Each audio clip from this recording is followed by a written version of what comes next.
नमस्कार, देशोन्नती संपादकीयमध्ये मी ऐश्वर्या शिंदे आपलं स्वागत करते। महाराष्ट्राच्या विधान परिषदेत एकूण 78 जागा आहेत, परंतु विविध कारणाने या परिषदेतील रिक्त जागांची संख्या जवळपास 27 पर्यंत पोहोचली आहे किंवा पोहोचणार आहे। महाराष्ट्र विधिमंडळाचे अधिवेशन पुढच्या महिन्यात होऊ घातले आहे, त्यावेळी विधान परिषदेतील 1/3 जागा रिक्त असतील।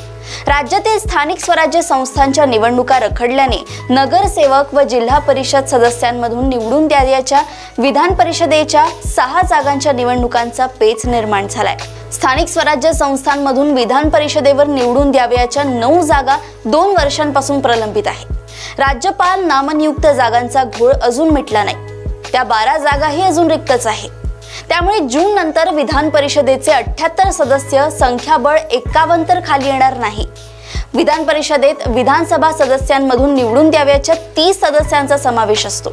22 सदस्यांची निवड स्थानिक प्राधिकारी संस्थांमधून केली जाते। पदवीधर मतदारसंघातून 7 व शिक्षक मतदारसंघातून 7 सदस्यांना निवडून दिले जाते, तर 12 सदस्यांची नियुक्ती राज्यपालांकडून केली जाते।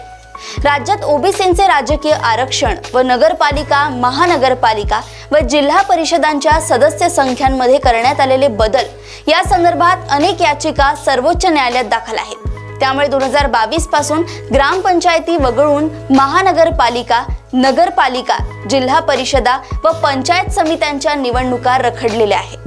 त्याचा परिणाम म्हणजे जून ते डिसेंबर 2022 मध्ये मुदत संपलेल्या स्थानिक प्राधिकारी संस्थांमधून विधान परिषदेवर निवडणूक द्यावयाच्या 9 जागांसाठी निवडणूकच झाली नाही।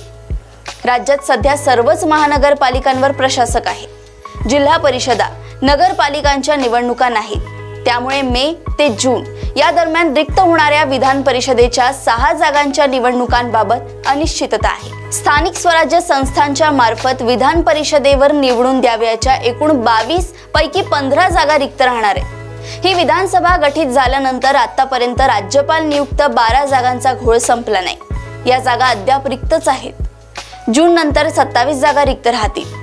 राज्यात सध्या सर्वच्या सर्व म्हणजे 29 महानगरपालिकांवर प्रशासक आहे। त्याचबरोबर 385 पैकी 257 नगरपालिका, 34 पैकी 26 जिल्हा परिषदांचा तर 351 पैकी 289 पंचायत समित्यांचा कारभार सध्या प्रशासकांच्या हाती आहे।